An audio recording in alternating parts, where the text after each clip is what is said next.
Hello दोस्तों।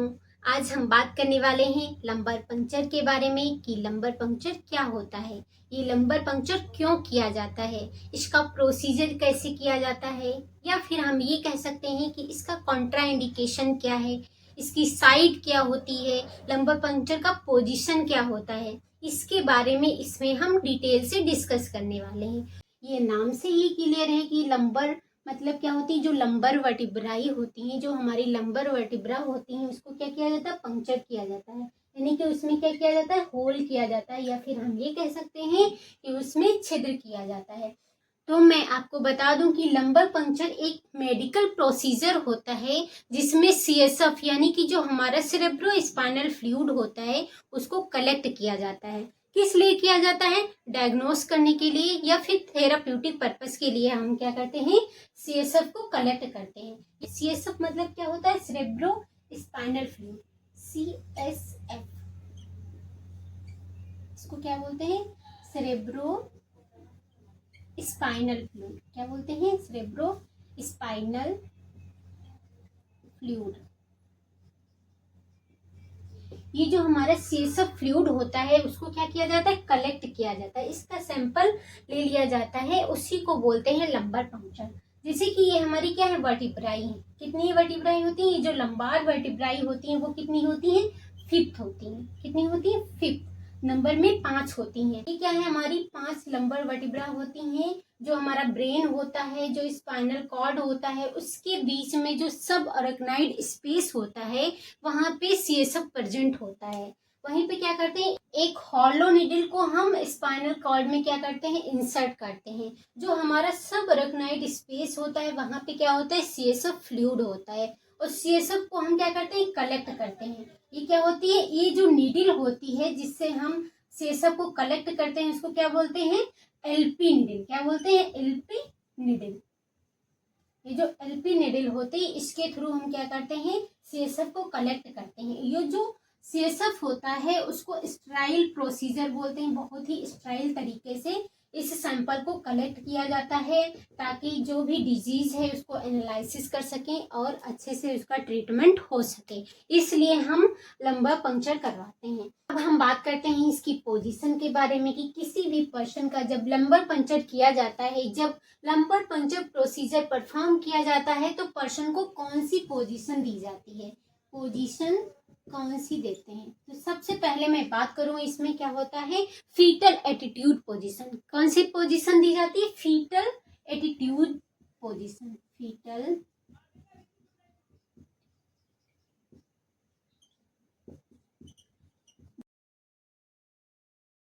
जैसे कि जो बच्चा होता है वो उम्र में रहता है तब क्या करता है, पैर को फ्लेक्स किए रहता है, हैंड को फ्लेक्स किए रहता है, तो वो पोजीशन फीटल एटीट्यूड पोजीशन कहलाती है। और इसमें हम कौन सी पोजीशन दे सकते हैं, सी शेप पोजीशन।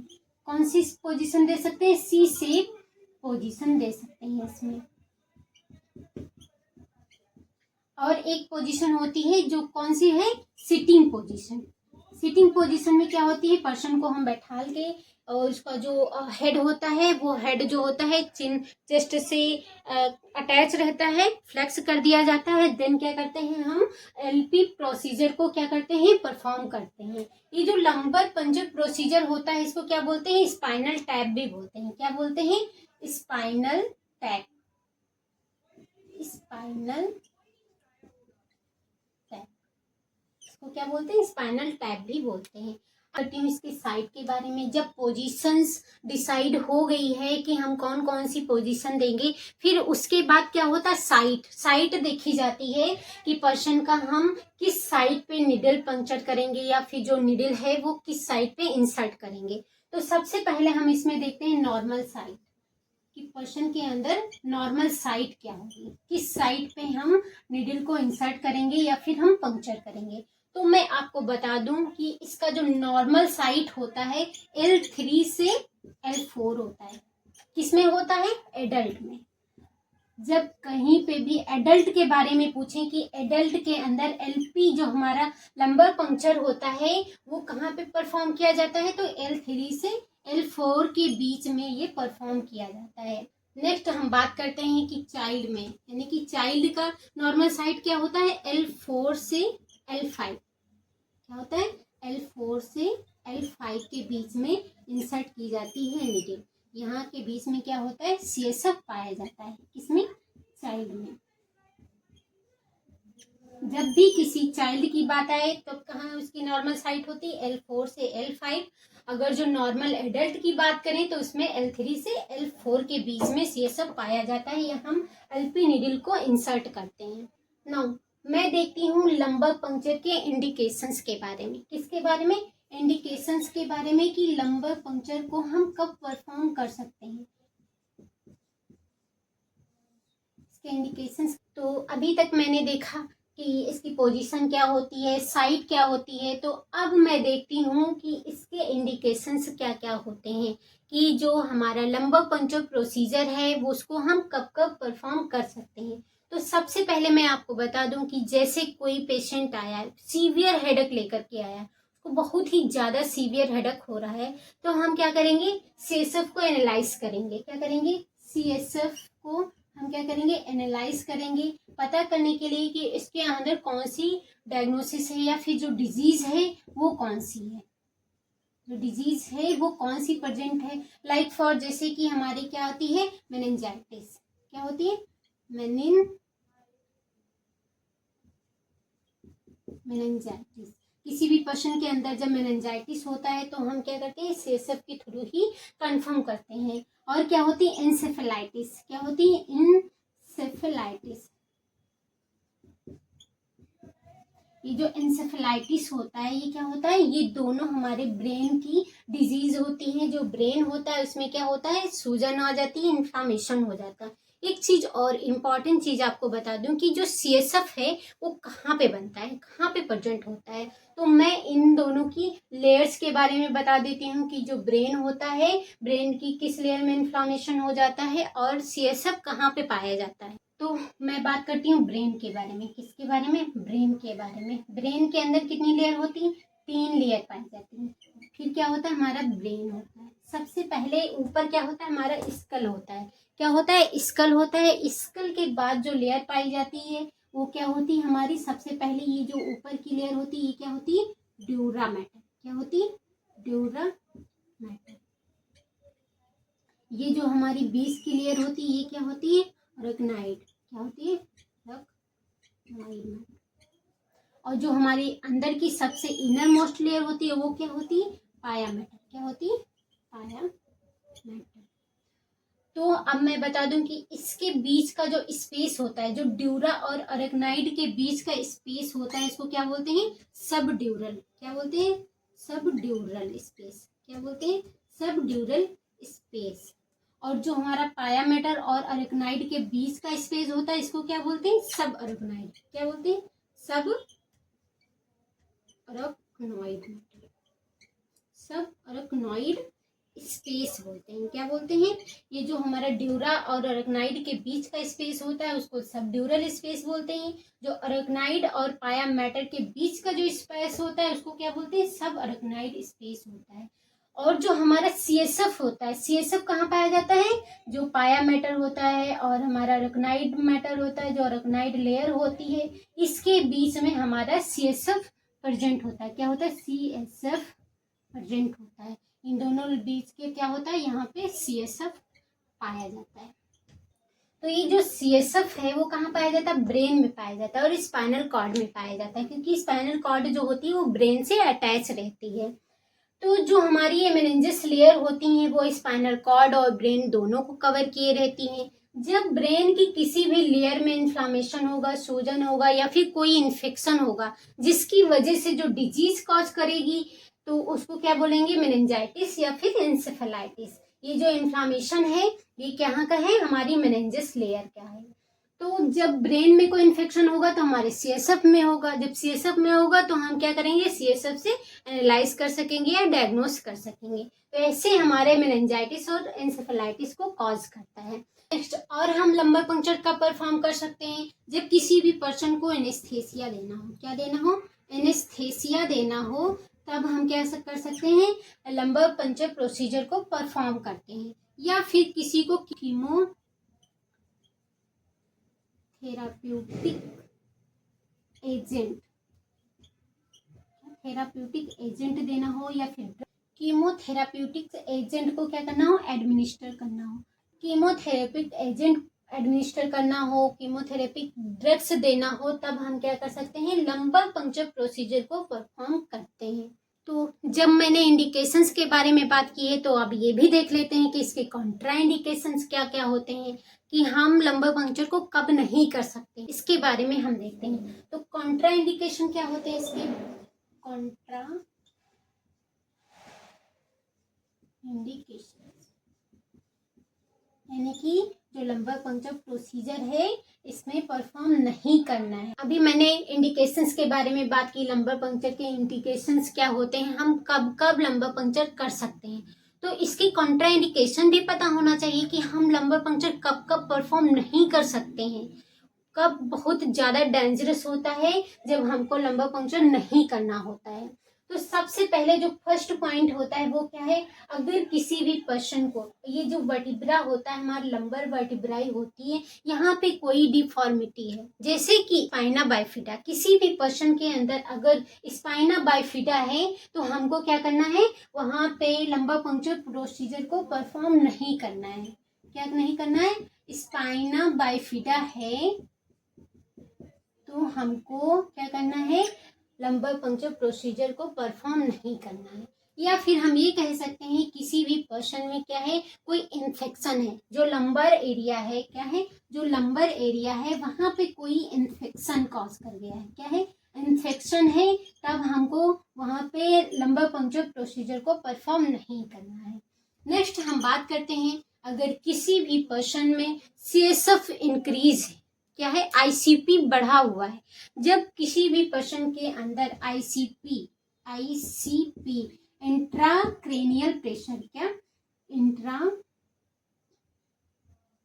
इंट्राक्रेनियल प्रेशर, जब किसी भी पर्सन के अंदर इंट्राक्रेनियल प्रेशर इंक्रीज होता है, बढ़ा हुआ रहता है, तब क्या करना होता है, लंबर पंक्चर प्रोसीजर को परफॉर्म नहीं करना होता है।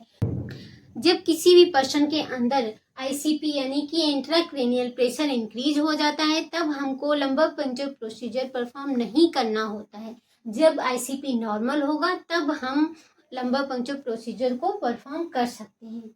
और हम कब कर सकते हैं, जब भी किसी पर्सन के अंदर स्पाइनल नर्व इंजरी हो गई हो, क्या हो गई हो, स्पाइनल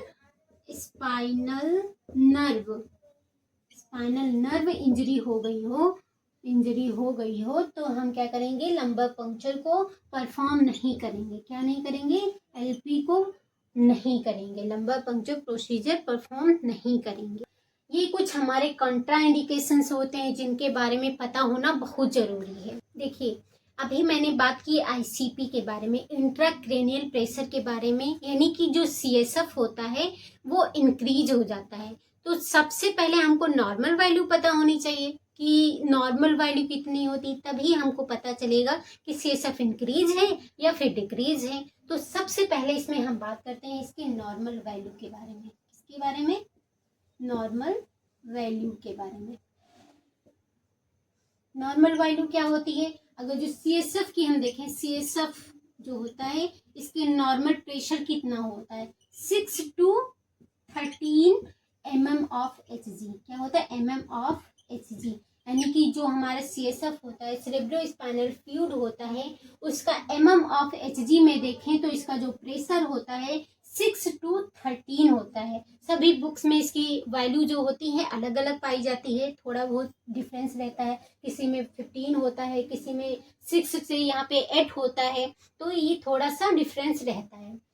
अगर हम CSF का प्रेशर जो होता है वो mm of H2O में देखें, किसमें, mm of H2O में देखें तो कितना होता है, 50 to 175 mm of H2O होता है। कितना होता है, इसका जो नॉर्मल वैल्यू होती है, नॉर्मल रेंज होती है, वो कितनी होती है, 50 to 175 mm of H2O। ये जो है वो हमारा CSF का नॉर्मल प्रेशर होता है। अगर इससे ज्यादा है तो ICP क्या होता है, इंक्रीज है, यानी कि CSF जो है वो क्या होता है, उसका प्रेशर इंक्रीज है। अगर इस रेंज से कम है तो क्या होगा, CSF डिक्रीज है। तो ये आपको पता हो गया कि इसकी नॉर्मल रेंज क्या होती है। नेक्स्ट अब मैं बात करती हूँ कि कुछ नॉर्मल वैल्यू होती है हमारे CSF के अंदर, कुछ चीजें पाई जाती हैं, वो कौन कौन सी होती हैं। तो सबसे पहले हम बात करते हैं सम नॉर्मल वैल्यू। क्या? Some normal value of CSF यानी कि सेरेब्रल स्पाइनल फ्लूइड। तो इसके अंदर कौन कौन सी चीजें पाई जाती हैं हमारी? क्या पाई जाती है? शुगर पाया जाता है। क्या पाया जाता है? शुगर पाया जाता है, प्रोटीन पाया जाता है, और क्या पाया जाता है? क्लोराइड पाया जाता है। तो इसमें ये तीनों चीजें पाई जाती हैं। तो इसमें हम देखते हैं कि शुगर का जो शुगर है उसकी नॉर्मल रेंज कितनी होती है? कितनी होती है? 45 to 60 mg प्रति 100 ml। कितनी होती है?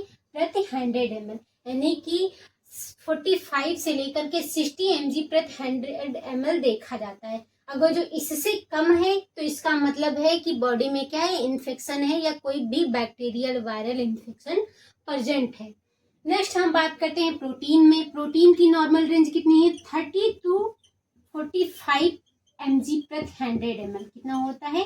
30 से लेकर के 45 mg प्रति 100 ml देखा जाता है। अगर जो इससे ज्यादा है तो इसका क्या मतलब होता है कि बॉडी के अंदर किसी भी प्रकार का इन्फेक्शन प्रेजेंट है।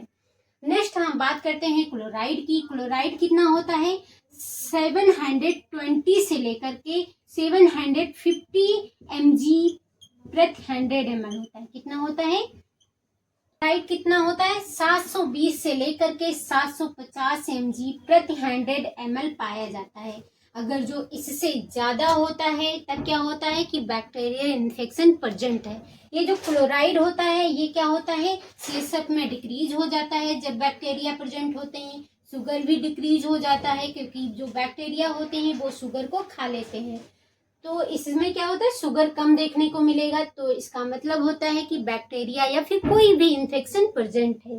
प्रोटीन क्या होता है? प्रोटीन इंक्रीज्ड देखने को मिलता है। ये जो प्रोटीन होता है वो क्या होता है? इंक्रीज्ड देखने को मिलेगा। ये शुगर डिक्रीज्ड देखने को मिलेगा, और जो ये क्लोराइड है ये भी क्या होगा? डिक्रीज्ड देखने को मिलेगा। ये कुछ नॉर्मल वैल्यू होती हैं जो CSF में प्रेजेंट होती हैं अगर किसी भी पर्सन के अंदर इन्फेक्शन प्रेजेंट है तो। अब मैं बात करती हूँ प्रोसीजर के बारे में कि लंबर पंक्चर का प्रोसीजर किस तरह से होता है। आप क्या क्या चीजें चेक करेंगे, क्या क्या चीजें पर्सन को एक्सप्लेन करेंगे, इसके बारे में हम इसमें देखते हैं। सबसे पहले मैं आपको बता दूं कि जो लंबर पंक्चर प्रोसीजर है वो एक स्टेराइल प्रोसीजर है। क्या है? स्टेराइल प्रोसीजर है। अदरवाइज इसमें क्या होगा? अगर जो आप स्टेराइल प्रोसीजर से नहीं करेंगे तो पर्सन को इन्फेक्शन हो सकता है, या फिर जो हम CSF कलेक्ट कर रहे हैं, सैंपल ले रहे हैं, उसमें भी इन्फेक्शन देखने को मिल सकता है। तो इसीलिए हमको क्या करना है? स्टेराइल प्रोसीजर को परफॉर्म करना है। सबसे पहले क्या होता है? जो भी पेशेंट होते हैं, अटेंडेंट होते हैं, उनको प्रोसीजर के बारे में पूरा एक्सप्लेन किया जाता है। क्या किया जाता है? Explain procedure. क्या किया जाता है? जो भी प्रोसीजर होता है उसको क्या किया जाता है? एक्सप्लेन किया जाता है। जो भी पेशेंट होते हैं, पेशेंट के अटेंडेंट होते हैं, उनको एक्सप्लेन किया जाता है। और क्या बताया जाता है? पेशेंट को बताया जाता है कि एम्प्टी ब्लैडर क्या हो? Empty bladder. जो ब्लैडर होता है उसको क्या किया जाता है? खाली कर दिया जाता है, तभी हम ये प्रोसीजर को परफॉर्म करेंगे। और क्या करेंगे? पेशेंट का कंसेंट लेंगे। क्या लेंगे? कंसेंट। जो कंसेंट होता है वो कौन कौन से ले सकते हैं? कंसेंट जो होता है 18 ईयर के हो चुके हो, जो भी पर्सन हो उसकी जो एज है वो 18 ईयर से कम ना हो। और कौन हो? फैमिली मेंबर हो। जो भी पर्सन हो वो फैमिली मेंबर हो, उनसे हम कंसेंट ले सकते हैं। देन क्या करते हैं? जो प्रोसीजर होता है स्टेराइल तरीके से परफॉर्म किया जाता है। इसको क्या करते हैं? पोजीशन देखते हैं। क्या देते हैं? पोजीशन देते हैं। सिटिंग पोजीशन दे सकते हैं हम, सी से पोजीशन दे सकते हैं, या फिर हम फीटल एटीट्यूड पोजीशंस इसमें दे सकते हैं। तो ये क्या होता है? ये प्रोसीजर होता है। और हम पंचर कहाँ पे करते हैं? आपको पहले ही बताया। अगर जो पर्सन एडल्ट है, क्या है? अगर पर्सन एडल्ट है तो एडल्ट के अंदर हम कहाँ पंचर करेंगे? L3 से L4 के बीच में। अगर पर्सन चाइल्ड है तब हम क्या करेंगे? चाइल्ड के अंदर L4 से L5 के बीच में हम क्या करेंगे? परफॉर्म करेंगे। अगर ये जो प्रोसीजर होता है, अगर जो पर्सन एडल्ट है तो एडल्ट के अंदर हम निडल कहाँ इंसर्ट करेंगे, L3 से लेकर के L4 के बीच में हम क्या करेंगे, इंसर्ट करेंगे। अगर जो बच्चा है, कोई चाइल्ड है, उसके अंदर हम L4 से L5 के बीच में निडल को इंसर्ट करेंगे। देन ये क्या करेंगे, हम सैंपल को कलेक्ट करेंगे और जो सैंपल होता है उसको भी अच्छे से स्ट्राइल तरीके से रखना होता है। देन क्या करना होता है, जिस एरिया में क्या होता है हम ये एलपी नीडल्स जो होती है इंसर्ट करते हैं, वहाँ पे प्रेशर से ड्रेसिंग भी करनी होती है। क्या करनी होती है, स्ट्राइल तरीके से प्रेशर वाली ड्रेसिंग करनी होती है। ये हमारा प्रोसीजर होता है लंबर पंक्चर का। ये बहुत ही इम्पॉर्टेंट चीज़ें होती हैं जो की ही जाती हैं, इसके बिना हम लंबर पंक्चर प्रोसीजर को परफॉर्म नहीं कर सकते हैं। नेक्स्ट अब हम देखते हैं इसके साइड इफेक्ट क्या होते हैं। अगर किसी भी पर्सन के अंदर हम लंबर पंक्चर किए हैं तो उसके साइड इफेक्ट क्या क्या हो सकते हैं, या फिर जो ड्रेसिंग होती है वो स्ट्राइल प्रोसीजर से नहीं हुई है, स्ट्राइल तरीके से नहीं हुई है, तो वहाँ पे इन्फेक्शन देखने को मिल सकता है। क्या देखने को मिल सकता है, इन्फेक्शन देखने को मिल सकता है। और क्या साइड इफेक्ट हो सकता है, अगर जो अच्छे तरीके से परफॉर्म नहीं हुआ है, ये जो लंबर पंक्चर है सही तरीके से नहीं हुआ है, तो स्पाइनल नर्व इंजरी देखने को मिल सकती है। क्या देखने को मिल सकता है, स्पाइनल नर्व इंजरी। ये बहुत ही रेयर होता है। क्या होता है, रेयर होता है, बहुत ही कम देखने को मिलता है। या फिर क्या देखने को मिल सकता है, पैरालाइसिस। अगर जो लंबर पंक्चर सही तरीके से परफॉर्म नहीं हुआ है, स्पाइनल नर्व इंजरी हो गई है, तो वहां पे पैरालाइसिस देखने को मिल सकता है। और क्या देखने को मिल सकता है, जो न्यूरोलॉजिकल स्टेटस होता है वो क्या देखने को मिल सकता है, डिस्टर्ब देखने को मिल सकता है। स्टेटस डिस्टर्ब हो सकता है। जो न्यूरोलॉजिकल स्टेटस होता है वो क्या होता है, डिस्टर्ब देखने को मिल सकता है। ये कुछ साइड इफेक्ट होते हैं जो जनरली देखने को मिल सकते हैं। क्या होता है, पर्सन में हेडेक देखने को मिलता है। जब हेडेक देखने को मिलता है तो क्या करते हैं, हम फ्लूइड इनटेक करा देते हैं ताकि हेडेक जो है वो कम हो जाए। आई होप आप सभी लोगों को ये टॉपिक समझ में आ गया होगा कि लंबर पंक्चर क्या होता है, इसके साइड इफेक्ट क्या होते हैं, इसका प्रोसीजर कैसे होता है, इसकी साइड क्या होती है और इसकी पोजीशन क्या होती है। ये आपको बहुत ही अच्छे से समझ में आ गया होगा। अगर ये वीडियो अच्छा लगा हो तो चैनल को सब्सक्राइब कीजिए और शेयर कीजिए। Thank you.